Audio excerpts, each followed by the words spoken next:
Hello guys, मैं नाम है डॉक्टर दीपक आंजना और आज हमारे साथ है डॉक्टर ओमकार और डॉक्टर जतिन। और आज हम डिस्कस करेंगे एफएमजी दिसंबर 24 की प्रिपरेशन, अब कैसे करना है ये, इसको लेके बहुत सारे यूट्यूब वीडियो है, बहुत सारी चीज़ें हैं। हम खासकर ये वीडियो बना रहे हैं अटेम्प्ट वालों के लिए कि जो लोग फेल हो रहे हैं बार बार। इस बार भी लगभग 25,000 से ज़्यादा बच्चे फेल हुए हैं। तो क्या क्या गलतियाँ होती है, क्या क्या मतलब, ये आज का वीडियो अगर आप में हिम्मत हो तभी देखना, क्योंकि बहुत रो वीडियो होने वाला है, क्योंकि ये एक्सेप्ट करना पड़ेगा जो भी चीज़ें हैं।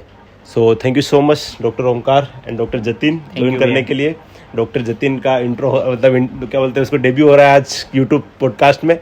सबसे बड़ी गलती, आपको इतने साल हो गए गौतम नगर में रहते रहते, अटेम्प्ट वाले लोग क्या गलतियां बार बार कर रहे हैं? सबसे पहली बात तो यही है कि एक बात की सोर्सेस चेंज करते रहना, एक प्राइमरी सोर्स पे ना स्टिक करना।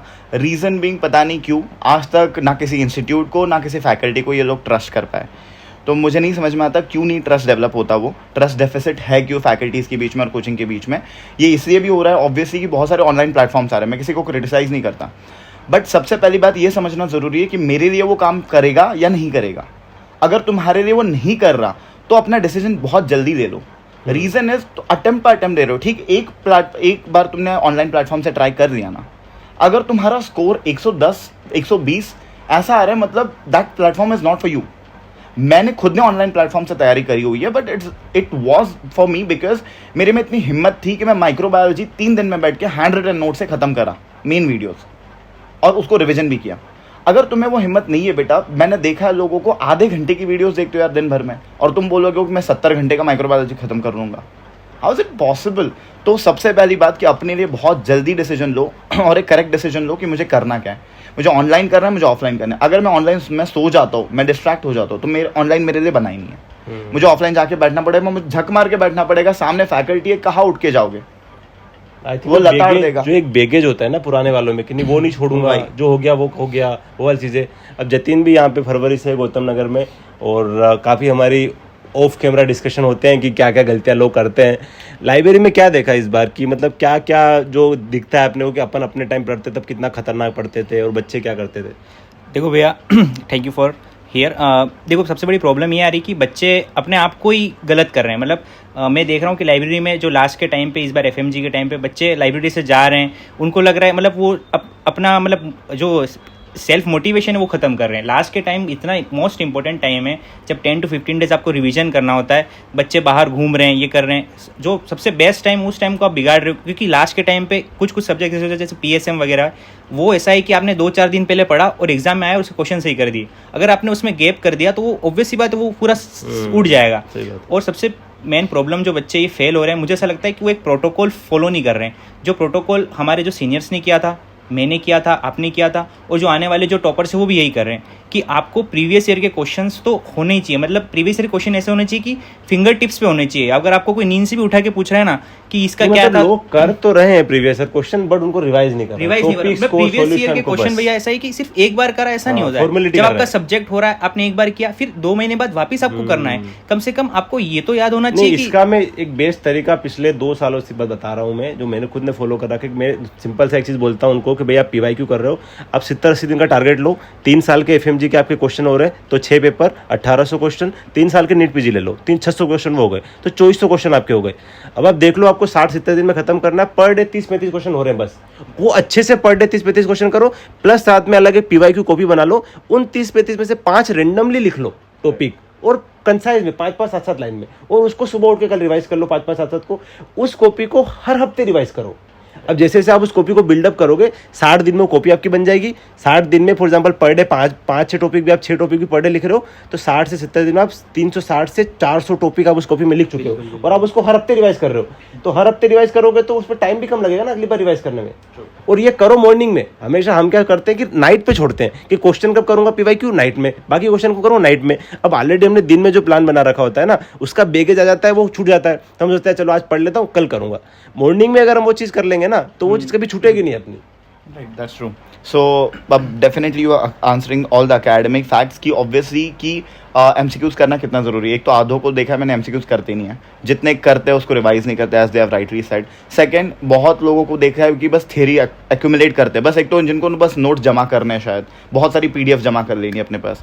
दूसरे ऐसे जिनको बस जिनको बस ऐसा है कि बस थियरी पढ़ते जाना, एमसीक्यूज नहीं करना। और कुछ लोगों को तो ऐसा हो चुका है कि लास्ट अटेम्प्ट में थियरी पढ़ी थी ना, तो इस बार बस एमसीक्यूज ही करेंगे। So there should always be a balance approach between your theory knowledge and between your MCQs. इसके अलावा I would like to answer some of the definitely non academic queries. सबसे पहली बात, मोटिवेशन की कमी। एक सेल्फ बिलीफ हो देना, एज ही राइटली मेंशन, कि डेफिनेटली मुझसे नहीं हो पाएगा। भाई क्यों नहीं हो पाएगा? If you have definitely worked hard till this time, अब जाके क्यों होप्स हो रहे हो? ठीक है, फेलियर आता है, सबकी लाइफ में आता है यार, you are not the only one. तो ये मत करो कि मेरी ही जिंदगी में फेलियर आया है एंड मुझे ही देखना पड़ा है। और सबसे बड़ी बात, जब फेलियर आता है ना, तो एक्सेप्ट करना सीखो, डाइजेस्ट करना सीखो और आगे बढ़ना सीखो, क्योंकि अगर उधर ही अटके रहोगे तो आगे नहीं बढ़ पाओगे। और इसमें जो सबसे बड़ी बाधा आती है, जो सबसे बड़ा प्रॉब्लम आता है ना, कि जब तुम अपने आप को कंपेयर करने लगते हो and that too with your friends, उसमें तो इतना नॉलेज था नहीं, वो पास हो गया। भाई वो उसका डेस्टिनी था, उसकी मेहनत थी, उसकी अकल थी, उसका स्मार्ट वर्क था, whatever has helped him, like believe in that. बिना पढ़े कोई पास नहीं होता, राइट?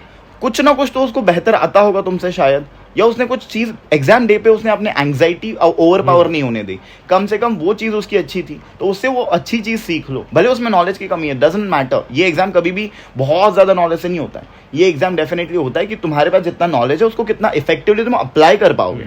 नॉलेज तो बहुत लोगों के पास है जो पढ़ ही रहे, and they are stuck always between 140 range. So that's most important. और इसके अलावा और एक doubt I would like to initiate that कि is like once you come back you have to have an idea कि तुम्हें पढ़ना कहाँ से है। मतलब definitely you start with main videos. Doing main videos is not a problem, we have done that during our time. But इस point पे अगर तुम्हें लगता है कि तुम मेन वीडियोस खत्म नहीं कर सकते और उसका इफेक्टिव रिविजन नहीं दे सकते, then the second option is usually people go for rapid revision. Now doing a rapid revision of 20 hours 25 hours is good enough, मतलब जहाँ पे कंटेंट हो जाता है। As being a faculty I know कि भाई मुझे अगर कोई बोले कि सर्जरी पढ़ाओ, even I have taken YouTube video, उसमें मैं 18 घंटे से कम सर्जरी नहीं पढ़ा सकता।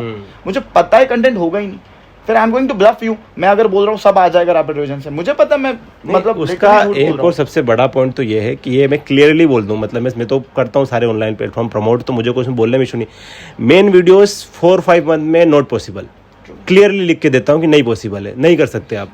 करना है तो मेन सब्जेक्ट कर लो, पीएसएम ओबीजी।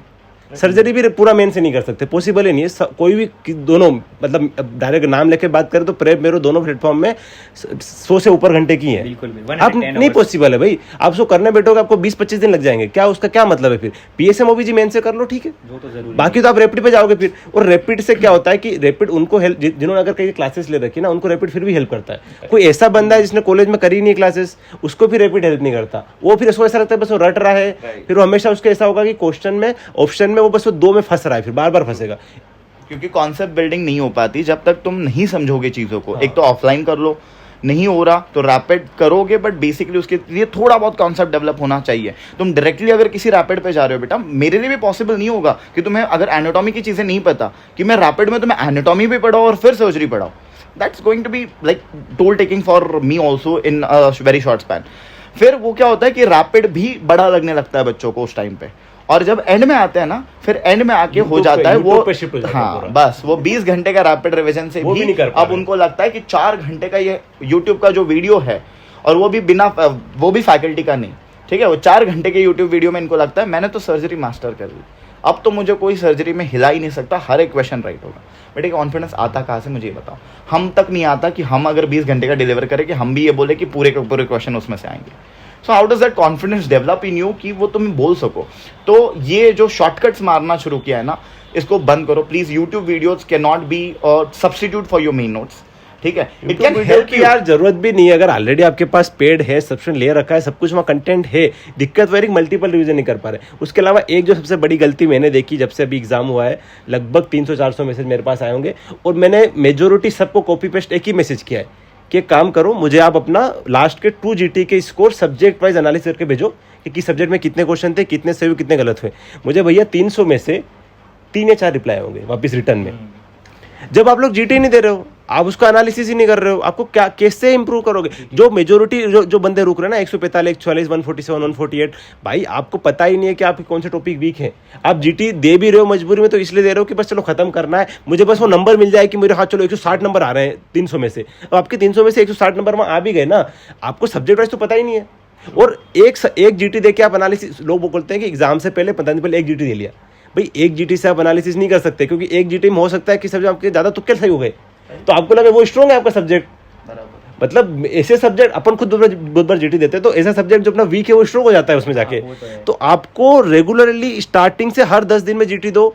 एक बार आपने फर्स्ट रीडिंग खत्म करी और लास्ट वाले में कोशिश करो वीकली दे दो यार, और वीकली ना दे पाओ 10 दिन दे लो, पर उसका एनालिसिस क्या आप उस सब्जेक्ट वाइज एनालिसिस पेपर पे लिख लो। मैं तो ये 2-3 साल से मैं ये स्टडीज बता रहा हूँ कि भाई आप क्या करो, सब्जेक्ट वाइज 90 सब्जेक्ट की लिस्ट बनाओ और इधर जो जो जीटी दे रहे हो जीटी नंबर लिख के 300 में से कितना है वो लिख लो, और सब्जेक्ट वाइज लिखो कि एनाटॉमी से 15 क्वेश्चन थे, 7 सही हुए 8 गलत हुए, और हर जीटी का उस एक पेपर पे डाटा पूरा होना चाहिए, ताकि आपको पूरी फ्लो चार्ट पता चले कि कहाँ से कितना नीचे गया कहाँ ऊपर गया। भाई ये डाटा का बहुत बड़ा गेम है, तभी आप उस पर ध्यान दोगे ना, वरना हो क्या रहा है, बच्चे दे रहे हैं जीटी फिर सेम फोकस हर सब्जेक्ट पे रख रहे हैं। अगर आप अपने वीक सब्जेक्ट को स्ट्रॉन्ग नहीं बनाओगे, आप उनमें एक्स्ट्रा टाइम नहीं दोगे, तो क्या मतलब है।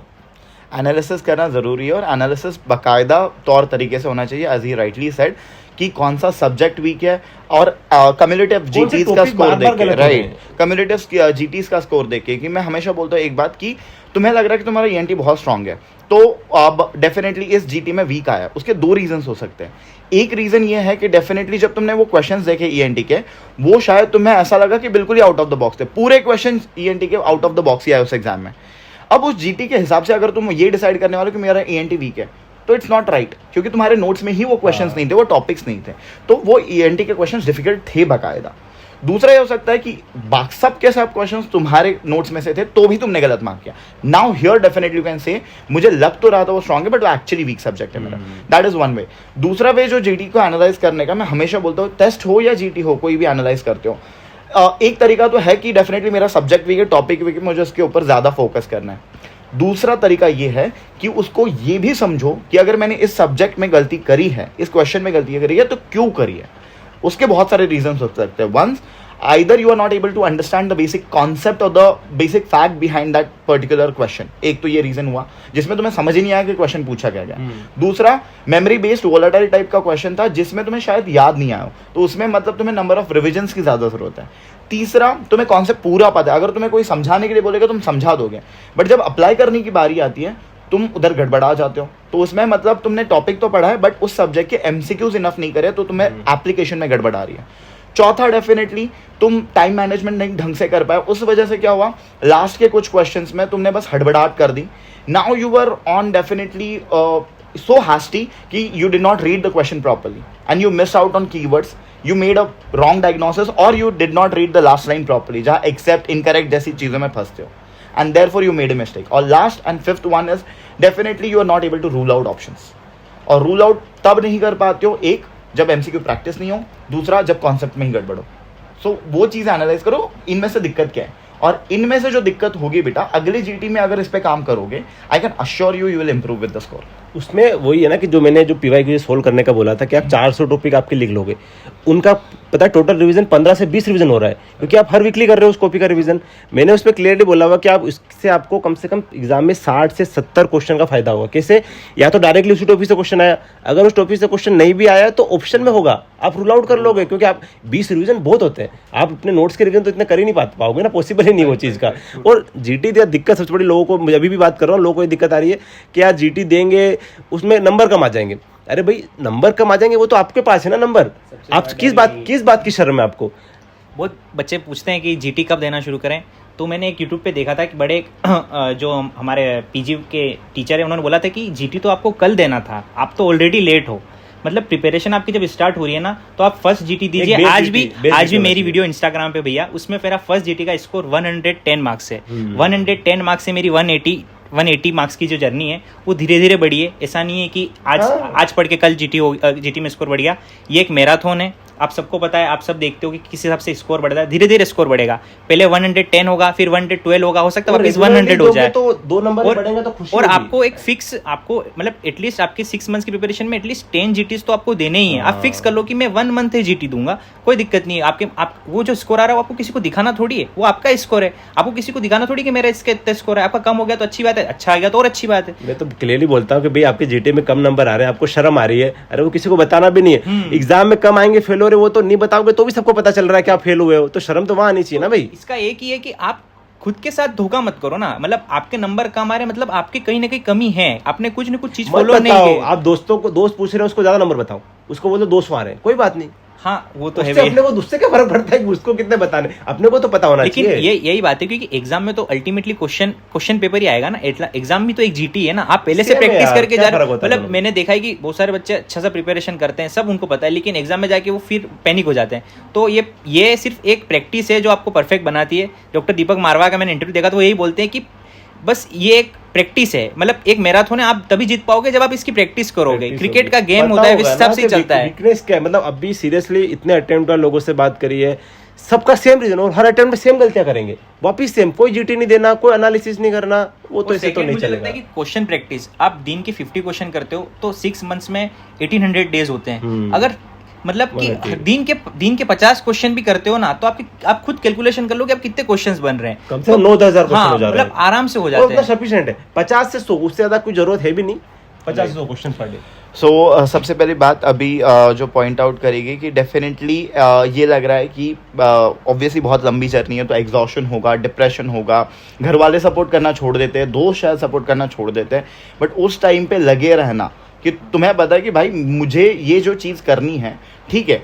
किसी के लिए मोटिवेशन हो सकता है कि ऑब्वियसली मैं हमेशा बोलता हूँ कि उन दो मुस्कुराहटों के लिए करो जो 6 महीने बाद रिजल्ट के दिन दिखने वाली है तुम्हें। तो उन लोगों ने सब कुछ सैक्रिफाइस किया है ना भाई, तो उनके लिए करो। अगर जिनको लगता है कि चलो उनके लिए नहीं पढ़ना, भाई खुद के लिए पढ़ ले। रीज़न इज बेसिकली तो खुद के लिए पढ़ ले। रीज़न आज के टाइम पे बेटा, तू अगर MBBS कर भी लोगे, FMG पास भी हो जाओगे, still you are in a state where you are going to earn around 35 to 40 in a metropolitan city, and that I can tell you with experience, ठीक है। तो अगर तुम्हें अच्छा करना है अपने लाइफ में, if you don't want to do PG, let it be. Practice भी करना है तो प्रैक्टिस किसके पास आते हैं लोग, जिसका नॉलेज थरो हो, राइट। सो बेसिकली मैं हमेशा ये बोलता हूँ कि एग्जाम तो is just a obstacle in your journey, वो तो तुम कैसे भी पास कर ही लोगे बेटा, that hindrance you will cross any which ways. More important is कि एक्चुअली मुझे पढ़ना उस दिन के लिए जब मैं पेशेंट के सामने छाती ठोक के ये बोल सकूँ कि मैं तेरा डॉक्टर हूँ, जितना मेरे से हो पाएगा मैं करूँगा, तुझे बचा लूँगा। अगर उस दिन तुम्हारे पैर कतरा गए ना बेटा, तो कोई मतलब नहीं है, कुछ भी एग्जाम पास कर लो। और इस मोटिवेशन से अगर तुम एंड तक पढ़ोगे ना, you will never be afraid of the examination. Otherwise होता क्या है कि बस एग्जाम के में जितना आएगा उतना ही पढ़ना है, यही पढ़ना है। तो जब एग्जाम आती है ना, आधे बच्चे तो उसमें घबरा जाते कि क्या होगा क्या। I can tell you from my own experience कि I was never afraid of exams. ऐसा लगा कि ठीक है ना, एग्जाम है, कर लेंगे, जो होगा देखा जाएगा। जब तुम उस एटीट्यूड के साथ एग्जाम देने जाओगे ना भाई, जब एंग्जाइटी नहीं होती, नर्वसनेस नहीं होता तभी आएगा जब आप अपना 100% दोगे। ट्रू। जब तक आप अपना 100% नहीं दोगे, और मैं तो बोल रहा हूँ अगर एग्जाम के बाद अगर आपने 100% दिया ना, रिजल्ट कुछ भी आए, आप खुद उस चीज से डरोगे नहीं। जो सेफ गिल्ट में जा रहे हैं वो सब वही लोग जा रहे हैं जिन्होंने अपना 100% नहीं दिया, कहीं ना कहीं चूके। राइट। सबसे बड़ी बात उसमें मैं यही बताना चाहूंगा, those people who have come to Gautam Nagar, एक तो चाय टपरी पे एडवाइस लेना बंद करो, right. You will get a lot of people definitely advising you. हाँ, सो डेफिनेटली तुम्हारे सीनियर्स हैं ना भाई, ठीक है, there are seniors who are there for you. Second, faculties बैठे हैं, ओके। सो और जो लोग पास हुए, जिस बंदे के खुद के, I am not against any repeater, but basically जिस बंदे के खुद के 10 अटेम्प्ट लगे बेटा, वो तुम्हें वहां खड़ा रख के एडवाइस दे रहा होता है, और वो फैकल्टी के अगेंस्ट जाके बोल रहा होता है, या तुम्हारे सीनियर्स के अगेंस्ट जाके बोल रहा होता है, and you trust that person जिसको तुम जानते भी नहीं हो, अभी 2 मिनट के छुट्टी पे मुलाकात हुई है उससे, राइट। तो एक तो ये बात हो गई। दूसरी ये बात, गौतम नगर में आके अगर तुम्हें कोई ये बता रहा है कि नहीं निकलता है एग्जाम फर्स्ट अटेम्प्ट में, या बहुत डिफिकल्ट है, ऐसा होता है, बहुत वैसा होता है, अब तुम गौतम नगर के ही होके रह जाओगे, बेटा इन सब बातों को छोड़ो। ऐसा होता तो मैं कभी पास नहीं होता। सो दैट्स मोर इम्पोर्टेंट कि अगर मेहनत करोगे तो उसका फल मिलेगा। शायद कभी नसीब की वजह से 140s में रुक जाओगे, बट ऐसा नहीं है कि जिसने मेहनत करी वो पास ही मुझे नहीं। आज तक एक भी बंदा ऐसा नहीं मिला जो 140 में रुका हो और जिसने ये गलतियां ना करी हो। Right. उसने जीटी एनालिसिस सब बोल दिया, एनालिसिस कर लिया, वो कर लिया, उसको मन में पता है कि उसने गलतियां करी है, तो Right. वो ऐसा कोई बोल दे वो होता नहीं है। और सच में मतलब मुझे बहुत बुरा लगता है यार। मैं परसों से देख रहा हूँ ना, परसों से रिजल्ट आया, मेरे कल से पूरा दिन आई थिंक मुझे 24 आवर्स ही रिप्लाई करने में हो गए लोगों के।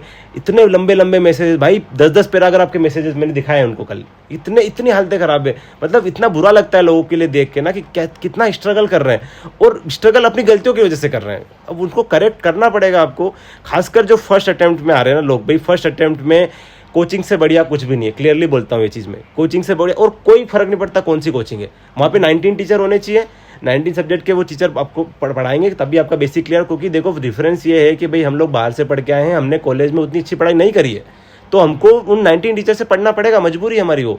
और कोचिंग का फायदा ये है कि आप फर्स्ट डे से 14 घंटे पढ़ रहे हो वहाँ पे, क्योंकि मजबूरी है भाई। जब आप यहाँ आके सोचते हो कि नहीं अब मैं ऑनलाइन कर लूंगा, किसी ऐप से कर लूंगा, अगर वो आप में उतना कॉन्फिडेंस और उतना मोटिवेशन होता तो कॉलेज से खत्म करके आते अपन सब्जेक्ट। यहाँ आके आप कर रहे हो तो कोचिंग ही करनी पड़ेगी, क्योंकि वहाँ पे अब लोग बोलते हैं हेक्टिक बहुत होता है कोचिंग। भाई 6 साल की पढ़ाई 5 महीने में ऐसे ही होगी, और कैसे होगी? Right, that's true.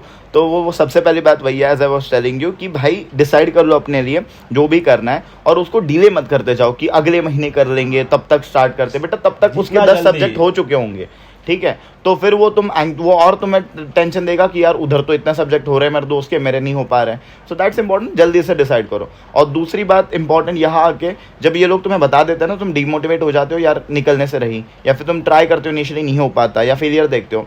उसके बाद क्या होता है ना, फिर वो मोटिवेशन एंथुसियाज्म खत्म होता है। फर्स्ट टाइम मैं बोलता हूँ ना कि it's the best time to crack your examination. उसके बाद जिसमें मोटिवेशन नहीं है वो एग्जाम नहीं क्रैक कर पाता। क्यों? क्योंकि उसके बाद तो डिस्ट्रैक्शंस बहुत है, उसके बाद तो बंदी को लेके घूम रहे हो, हर दूसरे दिन दोस्तों के साथ पार्टी कर रहे हो, ठीक है? तो ये बहुत सारी चीज़ें है बेटा। ये सब चीज़ों करने के लिए तुम्हारे पास जिंदगी भर टाइम है, कोई नहीं रोकने वाला। बट ये 6 महीने दे दो और एग्जाम निकाल, क्योंकि सोशल मीडिया यार जब तक घूमते रहोगे, हाँ वो आदत लग पड़ी है ना, इसको बंद करो पहले तो, ठीक है? हमारे पास भी एक्सेस है, हम भी ये चला सकते हैं। बट हमें पता है कि भाई अगर नहीं करा ना, मतलब यही करते रहेंगे ना, तो काम नहीं हो पाएंगे, और काम नहीं हो पाएंगे ना तो खिलाने वाला कोई नहीं आने वाला। तो भाई उसकी तो सोचो। I know a lot of you are serious, but आधों को तो मैं देखता हूँ, मोस्टली रिपीटर्स बेटा, मैं literally I get very angry on this, ठीक है? और वो गुस्सा आता है क्योंकि लिटरली लगता है तुम्हारे लिए कुछ। अगर कुछ नहीं लगता ना तो मैं भी मक्खन जैसी बातें कर रहा होता तुम्हारे साथ, बट मैं बहुत ब्लंट होता हूँ, मेरे क्लास में भी ब्लंट होता हूँ, मेरे बच्चों को पता है मैं लिटरली कैसा झाड़ता हूँ। बट इंपॉर्टेंट इज बेटा, जब तक वो रियलिटी चेक नहीं मिलेगा, जब तक समझ ही नहीं आएगा कि गलती कर रहे हो, तब तक कैसे सुधरोगे?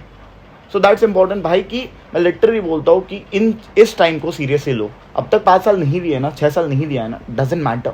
इन 6 महीने में मेहनत करो और एग्जाम आराम से निकल जाती है। तो वो कोई बड़ी बात नहीं है। मैं इसमें एक बात ऐड करना चाहता हूँ। सबसे बड़ी प्रॉब्लम है कि एफएमजी सब्जेक्ट छोड़ देते हैं, मैंने ये देखा है।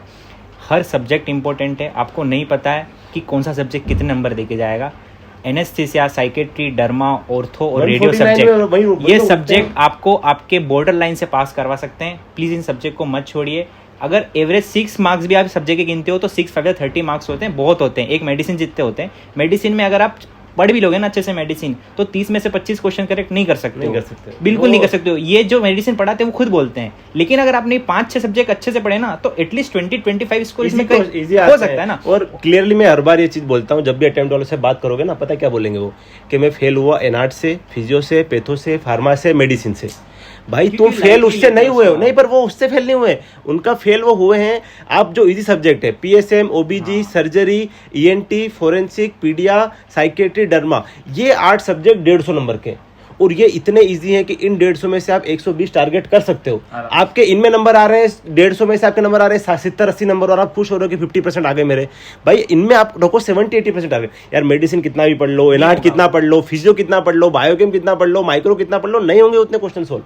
तो उनको ब्लेम मत करो। हो सकता है मेडिसिन में हर बार नए क्वेश्चन आते हैं जो आपने पढ़े भी नहीं होते। कंटेंट भी तो कितना है ना, वो टफ क्वेश्चन आएंगे, उतना आप नहीं कर सकते उसमें। पर ये जो 8 सब्जेक्ट हैं, अगर आप इनमें कमांड अच्छी बना लो, आप ओबीजी में 30 में से 25 क्वेश्चन सोल्व कर सकते हो अगर अच्छा पढ़ा है आपने तो। उसका मैं रिसेंट एक एग्जांपल दूंगा, जिसको ये पता है ना कि क्या इंपॉर्टेंट है मेरे लिए, और वो उस पर फोकस करता है ना, एग्जाम पास हो जाता है। उसका 2 एग्जांपल्स देता हूँ। लास्ट एग्जाम में एक definitely there was a question, paper 1 हुआ, पेपर 1 के बच्चे बाहर आए, एंड डेफिनेटली उसके बाद उनका कंसर्न ज़्यादा ये था कि सर ऑफ्था का क्वेश्चन आ गया पेपर 1 में। आई वाज लाइक ऑफ्था का आ गया, क्वेश्चन क्या था बताओगे? So then they said there was a clinical question which described about fungal corneal ulcer. I said okay, क्या पूछा था? डायग्नोसिस? बोलते नहीं, what was the causative agent. मैं बोला बेटा फिर अगर उन्होंने कॉजेटिव एजेंट पूछ लिया है, then that's a question either from clinical microbiology most likely, right? तो वो क्लिनिकल माइक्रोबायोलॉजी क्वेश्चन हुआ। वैसे ही अगर उन्होंने एक्सीडेंट देके अगर नर्व इंजरी पूछ रही है, तो अप्लाइड एनाटॉमी या ऑर्थोपेडिक्स दोनों का क्वेश्चन हो सकता है। और उससे फर्क भी क्या पड़ता है? वही सबसे बड़ा बात, तुम्हें बाहर आके ये कंसर्न क्यों था कि ऑफ्था का क्वेश्चन आए? अरे भाई कहीं से भी आए, तुम्हारा आंसर सही था या नहीं ये देखो। फर्स्ट पेपर के बाद लोग ग्रुप में कमेंटें चालू हो जाती हैं टीचर लाइव आ रहे हैं और उनके कमेंटें हो रही हैं। भाई यार क्या इतना टाइम होता है क्या? मतलब क्या सीरियसनेस है? एग्जाम से एक दिन पहले मुझे मैसेज कर रहे हैं बच्चे रात में कि भैया पेपर तो लीक हो गया है, ये मैसेज आ रहे हैं हमारे पास। अरे भाई तुम्हारे पास इतना टाइम है क्या? भटकाने का काम है ये, ऐसा कुछ नहीं होता है। आप अपनी प्रिपरेशन बेस्ट करिए, भगवान पे भरोसा रखिए। अगर आप मतलब मैं ऐसा कहना चाहता हूँ कि आप एक मोटिवेशन लाइफ में लाइए कि मैं ऐसा कुछ करूं कि मुझसे कुछ लोग मोटिवेट हों। बस सबसे बेस्ट मोटिवेशन यही लगता है मुझे कि मैं अपना ऐसा कुछ बेस्ट दूं लाइफ में कि लोग मुझे एक एग्जाम्पल के तौर पे देखें कि हाँ इसने ये किया है तो मैं भी कर सकता हूँ। बस आप अपना बेस्ट बात है ना, कोई ये बड़ी बात करना नहीं, तो इसमें पड़ेगा। रॉकेट साइंस नहीं है। जो यार मैंने भी उतना वही tough किया था नहीं है जो exam। सीनियर्स ने किया था, उतना tough आप नहीं भी है। वही करोगे जो आपके सीनियर्स ने कहा है, उन्होंने किया है, आप उसको फॉलो करिए, आराम से एग्जाम निकलता है। अगर आपके अटेम्प्ट्स लग रहे हैं तो कहीं ना कहीं वो आपकी प्रॉब्लम है, आपके कहीं ना कहीं गलतियां हैं, मिस्टेक्स है। उन मिस्टेक्स पे काम करना होगा, वो आपको ही खुद को ही करना होगा। आप अपने आप की सबसे बड़े आप ही जानते हो कि मैं क्या गलत कर रहा हूँ। वो उसके लिए सबसे बेस्ट ये कि अब अटेम्प्ट लगाए ना, अभी आपको पता है क्या क्या गलतियां हुई। पेपर पेन लो, बैठो, खुद मोबाइल को बिल्कुल दूसरे रूम में रख के और उस पेपर पे पूरी गलतियां सारी अटेम्प्ट की लिखो कि मेरा आधा घंटा कहाँ वेस्ट हुआ, कहाँ रोज मेरा वेस्ट हो रहा था, कहाँ चीजें मेरी जा रही थी। आप पेपर पे लिखो, उस पेपर को चिपका दो स्टडी टेबल के सामने, आपको पता होना चाहिए। भैया मैंने आपकी जो फर्स्ट वीडियो थी ना जो आपने डाली थी यूट्यूब पे, मैंने उसको पूरी देखी। मैंने उसमें एक ही बात देखी कि सबसे बड़ा शेड्यूल बनाओ, अपना खुद का शेड्यूल बनाओ। जो लोग ऑनलाइन जो कर रहे हैं या फिर ऑफलाइन जिन क्लासेस उनका हो सकता है कि आज के इस वीडियो से कुछ लोग डिमोटिवेट हो जाए कि खुद नहीं करना है, तो ये उनके लिए भी हम बात करेंगे, ऐसा नहीं है। देखिए अगर आपने ऑफलाइन क्लासेस आप दिल्ली या कहीं से भी ले रहे हैं तो उनका तो शेड्यूल ऑटोमेटिक बना हुआ है, इसमें आपको कोई दिक्कत नहीं है। जो लोग प्रेप से, मेरो से या किसी भी ऑनलाइन कर रहे हैं, मेरा सिर्फ इनका यही कहना है कि एक अपना शेड्यूल फिक्स बनाओ कि मुझे इतने टाइम में, जैसे 6 मंथ्स का कोर्स है ना, तो मेरा जो पर्सनली बताता हूँ, मैंने क्या किया था 2 से 3 मंथ्स में एक सब पूरे सब्जेक्ट पढ़े थे, फिर मैंने 1 मंथ, फिर 1.5 मंथ में रिवीजन, फिर 1 मंथ में, और फिर लास्ट में 15 डेज में रिवीजन, ऐसे किया था। तो आप अपना शेड्यूल बनाओ ना कि मुझे इतने टाइम में कोर्स करना है, फिर इतने टाइम में रिवीजन करना है, इतने उसमें आपको टाइम लगेगा। हो सकता है आपको उसमें एक दिन लग जाए कि मेरे को क्या करना है, कोई दिक्कत नहीं है। आपको शेड्यूल बनाने में टाइम लगा, कोई प्रॉब्लम नहीं है। अगर आप 1 महीना 14 घंटे पर डे पढ़ रहे हो ना, तो एक दिन रिवीजन में अगर खराब भी, एक दिन प्लान बनाने में खराब हाँ, करो तो कोई दिक्कत नहीं है। मैं मेरे एफएमजी टाइम बर्बाद नहीं, वो टाइम मतलब एक तरीके से साथ वाले उसमें कोई खराबी थोड़ी कि आपने अपना शेड्यूल बना रहे हो सकता है शेड्यूल आपका फॉलो नहीं हो, आपसे कुछ गलत, आपके साथ कुछ काम है, हमेशा करने वो तो पड़ेंगे, होता है। ऐसा लेकिन कोई प्लान फॉलो जब तक अपना गोल सेट नहीं करोगे ना, क्योंकि ऑनलाइन में ये दिक्कत है, या फिर जो बच्चे अपने घर से पढ़ रहे हैं, या फिर सबसे बड़ी प्रॉब्लम है कि उनको कोई गाइडेंस करने वाला तो है नहीं, वो खुद से ही कर रहे हैं। तो आप एटलीस्ट खुद अपना शेड्यूल बनाओ, उस शेड्यूल टाइम में अपना काम करो, अपने क्वेश्चंस करो। और क्वेश्चन प्रैक्टिस इतनी इंपॉर्टेंट हो गई, आप सबको बताए। प्रीवियस ईयर के क्वेश्चन और प्रीवियस ईयर के टॉपिक्स अगर कोई कर लेता है ना, तो एफएमजी निकालना कोई इतना बड़ा रॉकेट साइंस नहीं, हर कोई निकाल सकता है। ठीक है यार, ऐसे और मैं तो कहता हूं इवन लोगों को एफएमजी सॉल्यूशन से निकालते हुए देखा है, क्योंकि उन्होंने वो भी किया तो बहुत अच्छे से किया। हाँ मतलब मैं ऐसा कहना है कि 2020 अगस्त का जो पेपर था, सबको पता है क्लिनिकल आया था। 2000 आप आज भी जो प्रिपरेशन दिसंबर के लिए कर रहा है, मेरा यही कहना है कि 2020 से लेकर 2023 तक, अब अभी तो नीट पीजी का भी एग्जाम होने वाला, आपको 2020, 21, 22, 23 और 24 के पेपर प्लस 20 से लेकर 23 के एफएमजीएस के 6 पेपर जो भी होते हैं, आपके इतने क्वेश्चन भी अगर आपने कर लिए ना, आपका काम हो जाएगा। मतलब नोट्स के साथ रिवीजन होना चाहिए, मतलब ये क्वेश्चन तो इस क्वेश्चन के क्वेश्चन प्रैक्टिस प्लस के क्वेश्चन के जो टॉपिक्स है वो आपने थोरोली कर लिए ना, तो एटलीस्ट 170 180 तक तो कर सकता है आदमी। उसके बाद फिर तो 200 वाले भी हैं जो करना चाहे, तो ऑब्वियस सी बात है उसमें कंटेंट में तो कोई कमी है ही नहीं। और बात ये है कि अगर आप खुद नहीं चाहोगे ना पास होना, तो कोई दूसरा बंदा नहीं करा सकता आपको पास। वो आपको सोचना पड़ेगा, डिसाइड करना पड़ेगा कि आपको पास होना है नहीं होना है। यार मतलब पता नहीं हमको ज़्यादा बुरा लगता है, मुझे लगता है कभी कभी उन लोगों को इससे ज़्यादा हमको भी बुरा लगता है कि भाई उनको तो फर्क ही नहीं पड़ रहा है कि पास हो रहे हैं नहीं हो रहे हैं। तो अब फाइनल में हम 2 बात कर लेते हैं। दो तरह के बच्चे हैं, एक है जो फ्रेश आए हैं दिसंबर का एग्जाम देने के लिए, और एक है अटेम्प्ट वाले। तो अटेम्प्ट वालों के लिए सबसे पहले मेरी गाइड तो वही है कि भाई अटेम्प्ट में आपका आप एनालिसिस कर लो अपने आप को। अगर आपके नंबर 135 140 से ऊपर हैं तो आप अगर ज़्यादा अटेम्प्ट हो गए तो आप एक बार देख लो कि कौन से सब्जेक्ट वीक चल रहे हैं, एनालिसिस कर लो, उन 4-5 सब्जेक्ट को फिर से कर लो, बाकी का सेम रख लो, कोई इशू नहीं है। बट अगर आपके बार बार रिपीटिव सेम नंबर फेल हो रहे हो, बट जितने भी 130 से कम वाले हैं, कोशिश करो अगर ऑफलाइन कोचिंग थोड़ा घर वालों से, आई नो कि वो होता है कि फाइनेंशियली और सारी चीज़ें, बट एक ट्राई अगर दे पाओ, घर वालों को मना पाओ तो वो कर लो। नहीं हो तो ठीक है, रैपिड या जो भी आप कर रहे हो कोशिश करो 60 to 70 डेज में सिलेबस खत्म करो, और जिस तरीके से मैंने पीवाई करने का बोला वो करो, और साथ में फिर रिवाइज करो। मैं इसमें एक और चीज़ ऐड करना चाहता हूँ। अगर आप रैपिड रिवीजन कर रहे हो, बेस्ट है, रैपिड रिवीजन कोई दिक्कत नहीं है। अगर आपने मेन वीडियोस के बाद रैपिड रिवीजन किया है तो वो तो आपको बेस्ट समझ में आएगा। सबसे इसमें जो अंडररेटेड चीज़ है ना, वो प्रीवियस ईयर के क्वेश्चन का डिस्कशन, जो ओमकार भैया के सेशंस भी यूट्यूब पे हैं, और फैकल्टी जिससे आपसे पढ़ा उन्होंने भी, आजकल हर कोई फैकल्टी अपने प्रीवियस ईयर के डिस्कशंस ले रहा है।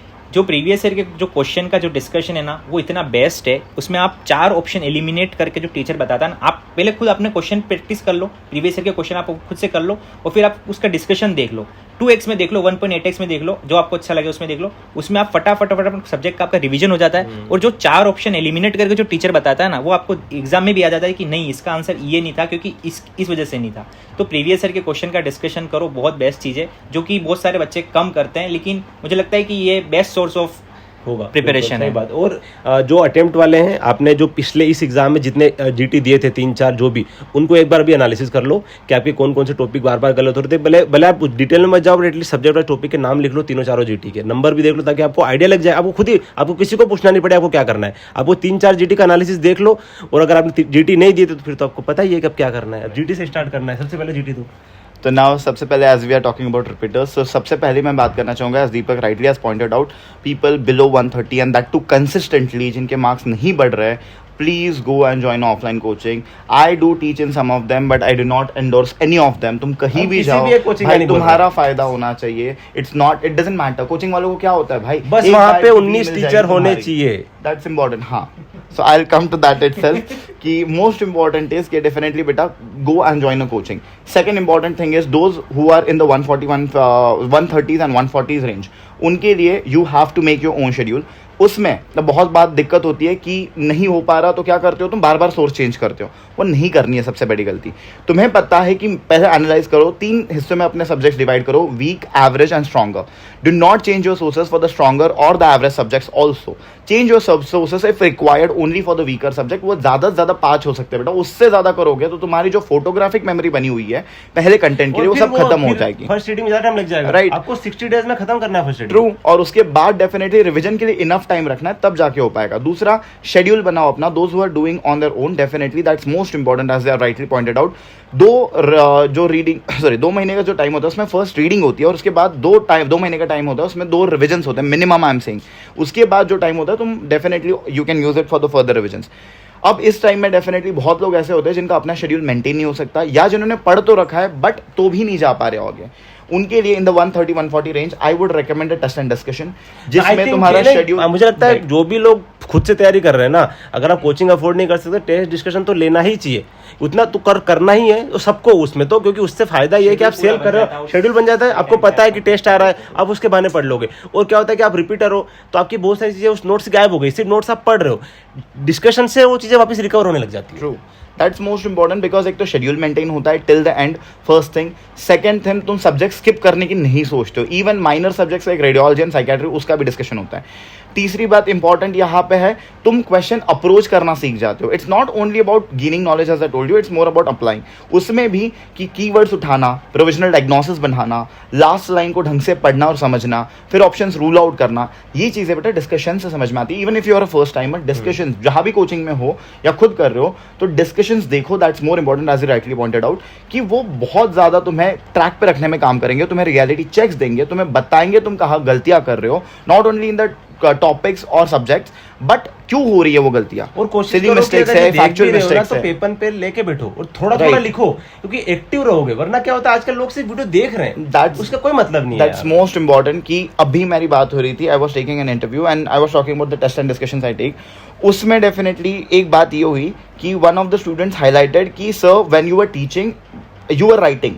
मैं डेफिनेटली हर एक चीज टेबल्स कोई फैकल्टी नहीं लिखती, फैकल्टी लिखती है ना, क्यों? क्योंकि हम हर बार जब लिखते हैं बेटा, हमारा रिवीजन तब होता है। तो मुझे लगता है फैकल्टी को कैसे याद है, ऐसे ही याद है।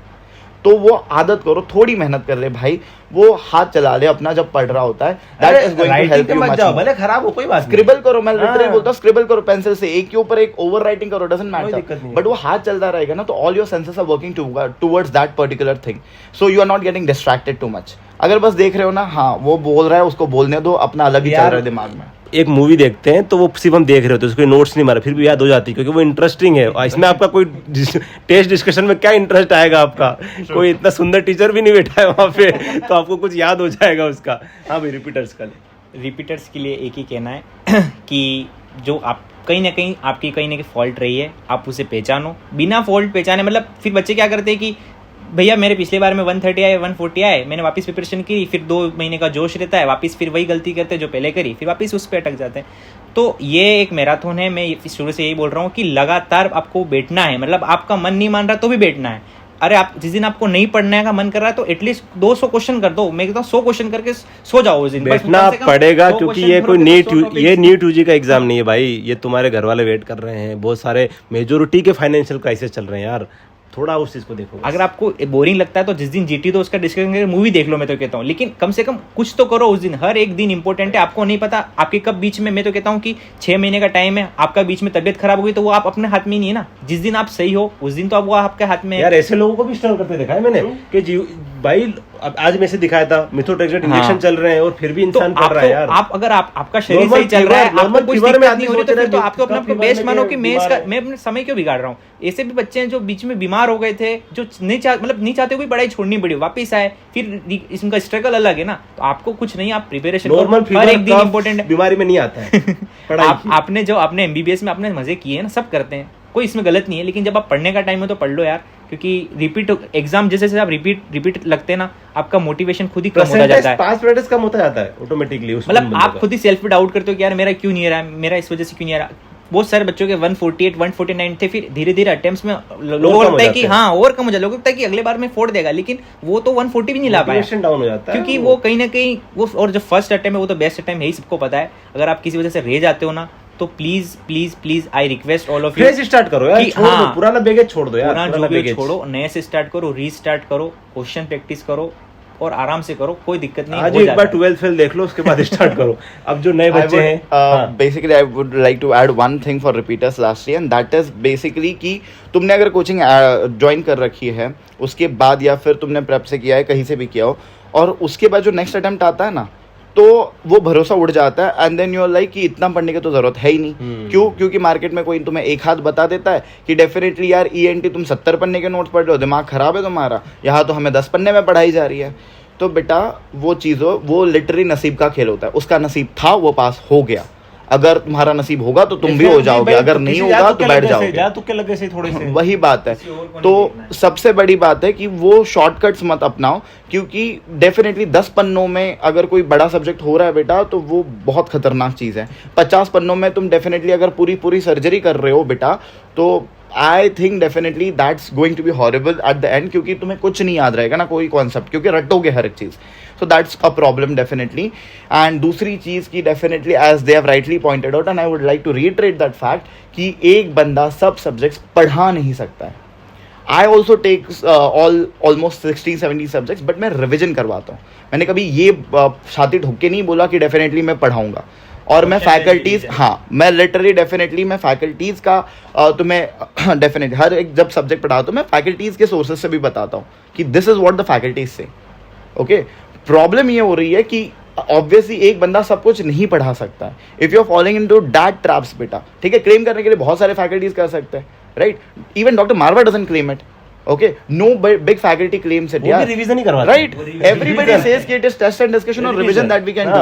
We cannot claim that we can teach you psychiatry better than a psychiatry faculty. Obviously nobody can do that. हमें अपने सब्जेक्ट्स आते हैं, बस उतना ही है। बाकियों के subjects definitely they know much better. तो उस ट्रैप में फॉल होके प्लीज अपना टाइम मत गवाओ, क्योंकि तुम टाइम बर्बाद कर रहे हो। मैंने देखा है बच्चों को, पहले टाइम में इतना अच्छा कोचिंग करके 145 पे आए थे, नाउ वो अचानक से हो गया कि फाइनेंशियल क्राइसिस। भाई फाइनेंशियल क्राइसिस तो TND कर लेता, खुद पढ़ लेता, वो बेटर होता। बट तो अब गया, सब कुछ नोट्स फेंक के तुम लिटरली 400 पन्ने में पूरे 19 सब्जेक्ट्स करने की सोच रहे हो, और वो डेफिनेटली ऐसा लगता है कि तुम्हें हो जाएगा।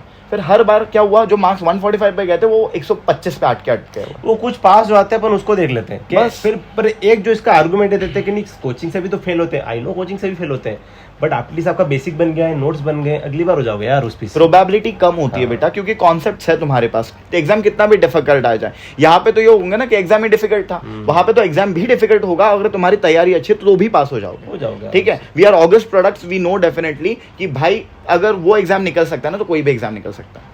और जो नए बच्चे हैं उनके लिए, नए बच्चों के लिए तो सबसे पहली ये बात कि जल्द से जल्द डिसाइड करो, अपना टाइम वेस्ट मत करो। अभी भी घर पे बैठे हुए हैं कुछ लोग कि भाई तुम्हारे सेलिब्रेशंस ना बाद में मना लेना, 6 महीने बाद पास हो जाओ। अभी आप डॉक्टर नहीं बने हो, अभी डॉक्टर बनने के लिए FMG पास करना बाकी है, तो उतर जाओ उससे अब नीचे। क्योंकि मैंने देखा है, इस बार मैंने सुना कि बहुत बच्चे हैं but then I am seeing कि गायब है, अब पता नहीं कहाँ है, कि डेफिनेटली शादियाँ करके आ रहे घर पे। भाई रुक जाओ जरा, थोड़ा सा ठहर जाओ, शादियाँ वापस हो जाएगी, उसकी दूसरी हो जाएगी जिसकी हो रही है, बट तुम्हारा ये एग्जाम वापस नहीं आने वाला, ठीक है। So please make sure that you come back to Gautam Nagar और whatever place you want to go as soon as possible and start the preparation early बेटा, because that gives you the first mover advantage, वो किसी के पास नहीं होगा। दूसरा, जब preparation start करोगे, जितना क्लास में पढ़ाया जाता है और जितना भी तुम दिन भर में वीडियो से कर रहे हो, make a habit of revising it before sleep, कितना भी थक जाओ। और मैं रिवाइजिंग की ये बात बोलता हूँ, बहुत लोगों को लगता है भैया ये तो हो ही नहीं पाता कि लाइन टू लाइन नहीं पढ़ पाते। कौन बोल रहा है लाइन टू लाइन पढ़ो? हम ये बोलते हैं 12 घंटे की क्लास के बाद हमें भी हिम्मत नहीं थी, बट कम से कम हम पन्ने पलटते तो थे।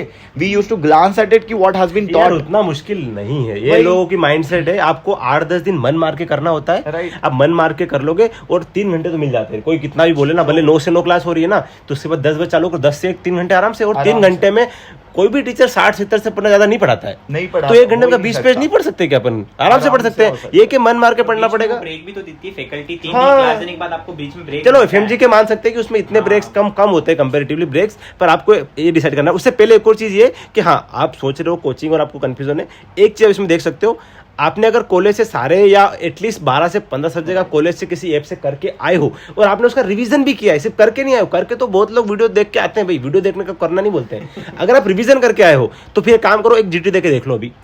अगर आपके उसमें 130 से ऊपर नंबर अगर आ रहे हैं तो ठीक है, आप सेल कर लेना, पर आप देख लो कितने नंबर आ रहे हैं उसके अभी आपके, क्योंकि आपको लग रहा है कि आपने एक वीडियो 3rd ईयर में देखा था। मुझे बोल रहा है अभी कल एक सेशन हुआ था मेरा, तो बंदा बोलता है मुझे कि भैया मेरे 15 सब्जेक्ट हो चुके हैं। मैंने कहा वाह यार, ये तो बहुत अच्छी बात है, मैं तो खुश हो गया कि चलो 15 सब्जेक्ट हो रखे हैं। बोले भैया मैंने स्टार्ट किया था 2nd ईयर से और अब तक मेरे 15 हो चुके हैं। जो उसने 2nd ईयर वाला कभी रिवाइज नहीं किया है, आपने अगर 6 महीने कुछ टच नहीं करा, 0 है सब वो। राइट। तो उन लोगों के लिए भाई सिर्फ कोचिंग बेस्ट है। कोई भी कोचिंग ज्वाइन कर लो, एक पर्सनल एक भी कोचिंग इंडोर्स नहीं कर रहा हूँ।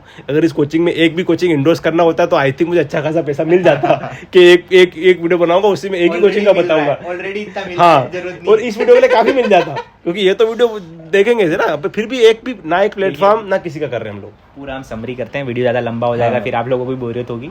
कि जो भैया ने बोला है प्लीज़ उसको फॉलो कीजिए। जो मेरी बात अगर आपको सही लगती है तो प्लीज़ मेरी बात को फॉलो कीजिए, और ज़्यादा इधर उधर में भटकिए मत। भटकना मतलब सिर्फ एक ही ऑनर रखिए अपना, कि मुझे जो है बस यही है।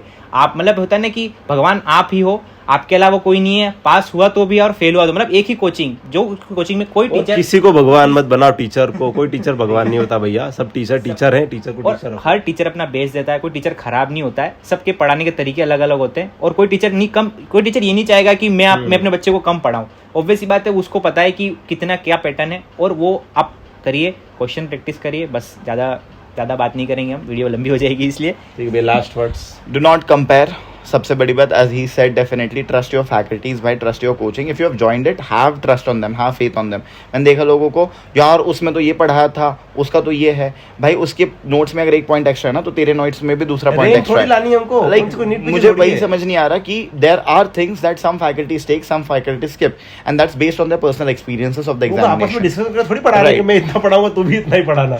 So that's most important. Do not compare. Trust them. Secondly, solve your MCQs regularly. That has to be done. ठीक है. Do not skip it completely. कि just मुझे डर लगता है कि मेरा वो रियलिटी चेक ही देगा और वो सही होता है। जरूरी है अभी रियलिटी चेक मिलना, नहीं तो as Deepak has rightly said, directly exam में रियलिटी चेक मिलेगा और वो बहुत खतरनाक कोई होगा। मतलब नहीं उसका। So that has to be remembered. Plan your schedules. Schedules plan किए बिना कुछ नहीं होता, as I have rightly said. Regular classes एक बार खत्म हो जाए, रिविजन्स में दिक्कत आती है बेटा। क्लासेस तो तुम कर रहे हो तो मजबूरी में, दिक्कत आती है जब like the ball is in your court. When the ball goes in your court during the revision time, it's like नहीं हो पाता। एक सब्जेक्ट में तुम 10-10 दिन लगा रहे हो, तो भाई रिवीजन में इतना टाइम नहीं लगता है। Important is to read the important points. मैं हमेशा बोलता हूँ, एक एग्जाम्पल अगर मैं किसी का दे दूँ कि बेटा जब फर्स्ट रिविजन होती है तो हाईलाइट करा करो पॉइंट्स। हाईलाइट करना मतलब टॉप टू बॉटम हाईलाइट करना नहीं होता, रंगानी नहीं किताब, ठीक है। सो उसमें इंपॉर्टेंट चीजें करनी होती है। For example, the best example I can give you is achalasia cardiac, commonest topic of surgery, ठीक है। अगर मैं उसमें से एग्जाम्पल दे दूँ तो हर एक चीज हाईलाइटेड नहीं होनी। उसमें क्या इंपॉर्टेंट चीजें होंगी, डेफिशिएंसी, कौन सा न्यूरोट्रांसमीटर, N1-VIP, बस। Next important, loss of ganglionic cell, उसको मत हाईलाइट करो। कहाँ पे, माइंट्रिक प्लेक्सस में, ये इंपॉर्टेंट है। फिर बेरियम सॉलो क्या दिखता है, डेफिनेटली बर्ड बिग। फिर इन्वेस्टिगेशन ऑफ चॉइस क्या है, मैनोमेट्री। ट्रीटमेंट ऑफ चॉइस क्या है, हेलर्स कार्डियोमायोटोमी। 10 और ट्रीटमेंट होंगी, बट इसको हाईलाइट करो। जब तुम बाकी का अल्ट्रा रैपिड करोगे रिवीजन अपना सेकंड या थर्ड, उसमें बस ये पॉइंट्स देख के आगे बढ़ो, तुम्हारा एक पेज 5 मिनट से अंदर कम में हो जाएगा रिवाइज। बट ये तरीका होना चाहिए। अगर हर एक लाइन टू लाइन हर एक रिवीजन में पढ़ते बैठोगे कभी खत्म नहीं होने और पेशेंस रखना पड़ेगा। ऐसा है, सिंपल सी बात है कि फर्स्ट रिवीजन चीज़ें किसी को याद नहीं होती है, सेकंड में भी नहीं होती है। जब आप थर्ड और फोर्थ में पहुंचोगे ना तब चीज़ें याद होगी। तो थोड़ा सा पेशेंस रखो, पढ़ के निकलो आगे, कोई बात नहीं, आगे हो जाएगा याद। और सब कुछ नहीं याद करना है भाई, 150 नंबर लाने यार, क्या फर्क पड़ रहा है हमको, कौन सा कुछ 250-300 नंबर लाने। तो अपने आप पे ट्रस्ट रखो। आई थिंक सारी चीज़ें मेजोरिटी हमने कवर अप कर दी है। और प्लीज़ थोड़ा सा, मुझे पता है बहुत हार्श वीडियो था क्योंकि बहुत गुस्सा मेरे अंदर भी है, भैया के अंदर भी हमको, कि नहीं यार अच्छा नहीं लगता है, आपके घर वाले स्ट्रगल कर रहे हैं और आप गलतियां कर रहे हो, सेम गलतियां बार बार रिपीट कर रहे हो हर अटेम्प्ट में। तो प्लीज़ इस वीडियो को अच्छे से देखो, और इस वीडियो को भी आपने देखा है तो भैया इसको नोट डाउन करना, चीज़ों को क्या क्या इसमें से आपने सीखा है। हाँ, सारी गलतियों को लिखो उस सारी चीज़ों को, और अपने उस दोस्त के साथ, एक दोस्त का शेयर करो, एक जूनियर के साथ जो कॉलेज में बैठा है, मस्ती कर रहा है, जिसको कोई फर्क नहीं पड़ रहा है, वो जाके 6 महीने में पास कर लेगा, वो नहीं पास होगा, उसको बोल देना अभी से। सो ऑल द बेस्ट सभी को, and thank you so much for watching video. Thank you so much.